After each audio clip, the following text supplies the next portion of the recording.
questão central. Então estão mascarando a dívida?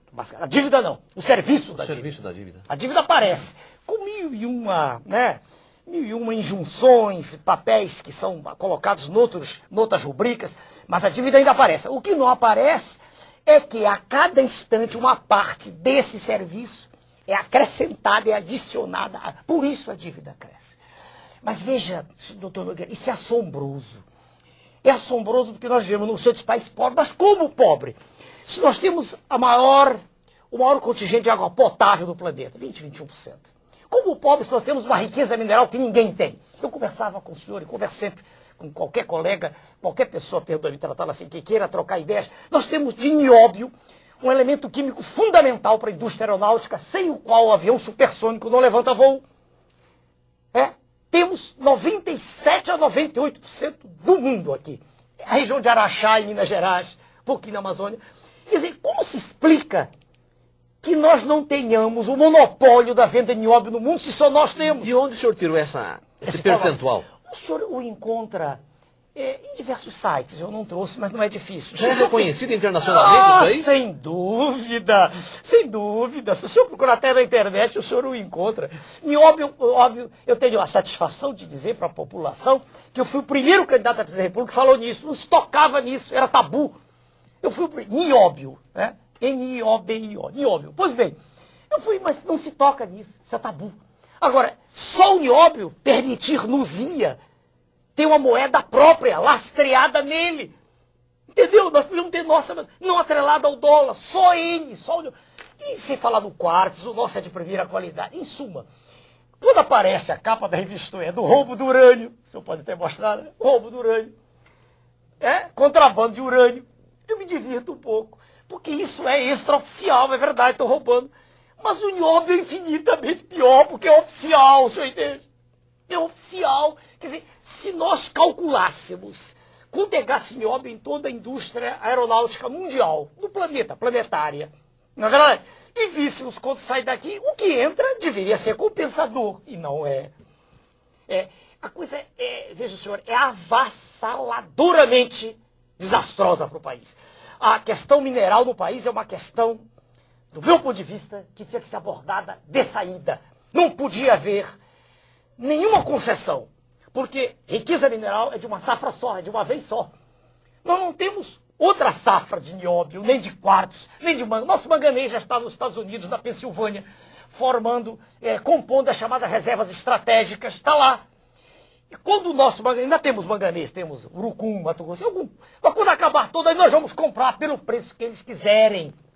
Não quero fazer discurso, eu estou respondendo um pouco animado, porque essa questão mineral me preocupa há muito tempo.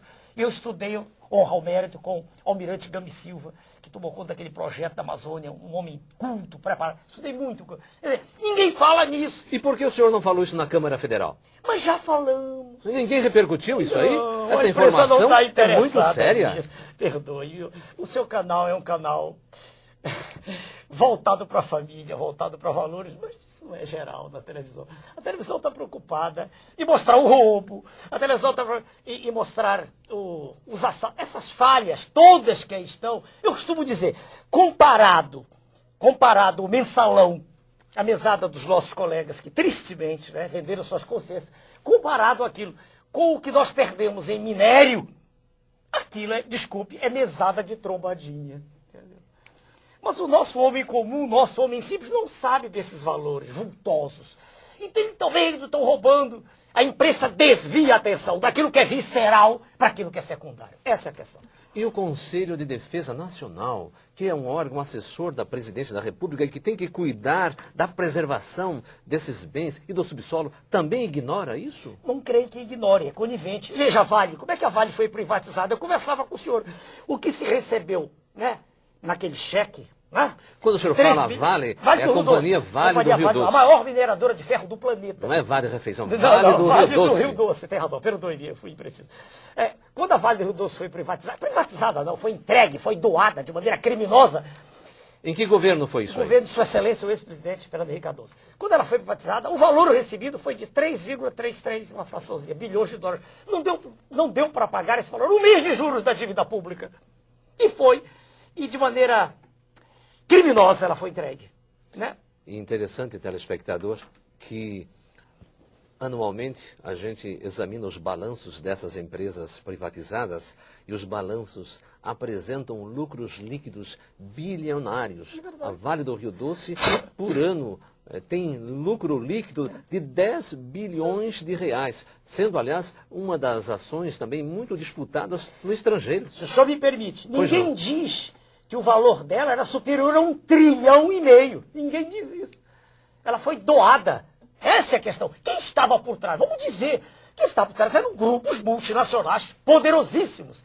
Haja vista a presença do senhor George Soros, um dos mega bilionários do planeta. Estava fazendo, por acaso, alguma caridade ao investir na Vale do Rio Doce? A Vale do Rio Doce era, e ainda continua sendo, uma questão estratégica, porque os minérios representam a nossa segurança. Quando ele compra a Vale, isso fica para o próximo bloco, eu sei se o senhor vai chamar lá, ele está comprando ativos reais, e não ativos financeiros, moeda falsa. Ele está comprando riqueza real. Então, pelas suas explicações, a Vale do Rio Doce, ela não foi privatizada, foi expropriada. Exatamente. Vendeu-se o controle, porque ela não foi vendida, o que se deu foi o controle das ações. Né? Uma parte pequena, mas quem comprou passou a ter o direito de dizer o que explora, quando explora, e para onde manda e por quanto. Então, o seu lucro também, que é Claro. astronômico, está sendo repassado para o estrangeiro? Claro. Deputado. É capital internacional. É o poder mundial, a poderância das riquezas dos países ditos em desenvolvimento. Nós somos, na verdade, perdoe o senhor, perdoe os telespectadores, os colegas que estão participando, nós somos uma colônia gigantesca. Deputado, e também nas telecomunicações? Telecomunicações. Aconteceu a mesma coisa? Terrível. Então perdemos o controle de minérios e das comunicações. Agora, hoje, eu estava vindo, um assessor me ligou que nós não temos mais o direito de exportar açaí lá do norte do país. Açaí, da minha região de onde eu vi. Porque o açaí agora foi, como é que te diz, patenteado lá fora. Não tem certeza. Parece que açaí, nossa, Não, podemos mais. foi patenteado o nome, açaí. Ah, sim, não, a frutinha, A o açaí, frutinha? que eu conheço, eu sou da região. Não temos mais direito. Rapadura, Estamos desprotegidos. desprotegidos. Essa é a verdade. É uma colônia Tão gigante. desprotegidos estamos, telespectadores, que até o ex-cocaleiro Evo Morales, da Bolívia, quem sabe pelos precedentes dessas privatizações, entre aspas, houve por bem tomar uma iniciativa lá e corajosamente expropriou o quê? As 2 refinarias da Petrobras, patrimônio nacional, e está dizendo que não pretende pagar indenização alguma, ou se pagar, pagar com gás com preço elevadíssimo. Que lhe parece, deputado? Nós temos tempo ainda? Por favor. Não, porque isso aí envolve... Por favor, deputado. Na O ocasião... senhor tem aqui todo o tempo. Não, por causa do tempo, eu sou O senhor já foi muito violentado por essa Mas questão eu de sou tempo aí. disciplinado, doutor, eu obedeço Por às favor. regras. Sua Excelência, o presidente boliviano, ele está tomando uma posição, podemos até usar um adjetivo, ultranacionalista, né? Mas quando o contrato foi feito, do governo também anterior, e o contrato não era bom, nem para a Bolívia, nem para nós brasileiros, nem para a Petrobras, era bom para as multinacionais. Porque o que ficava para a Bolívia do gás, quer dizer... Mas no caso a multinacional era a Petrobras. Desculpa? Não. Porque Não, o maior investidor lá era o governo brasileiro. Não. Então não, explica, não. por favor. Bem devagarinho, Por tem favor. que ser bem devagarinho. Por favor. O assunto exige, por isso que eu falei o tempo. Não se preocupe. Não.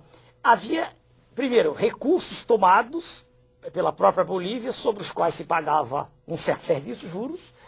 Havia interesses de muitas multinacionais lá no processo todo. E não dá tempo de pegar as fontes, mas é possível demonstrar-se, e o estudo foi feito por engenheiros da Petrobras, a EPET, a Associação dos Engenheiros, mostrando que, em linhas gerais, o que era mais ruim para nós, claro, era o take or pay, né? Quer dizer, nós, mesmo que não gastássemos, mesmo que não usássemos gás, teríamos que pagar, era muito ruim. E algumas dessas cláusulas já foram refeitas. Mas não era necessariamente bom para a Bolívia, não era. Aí, veja bem, quando o senhor Evo Morales assume, já havia ocorrido o referendo, 2 anos atrás, em 2004, né? Já havia, dizendo, não me recordo exatamente os termos, mas já tinha ocorrido um referendo no qual tinha sido estabelecido que os contratos tinham que ser refeitos.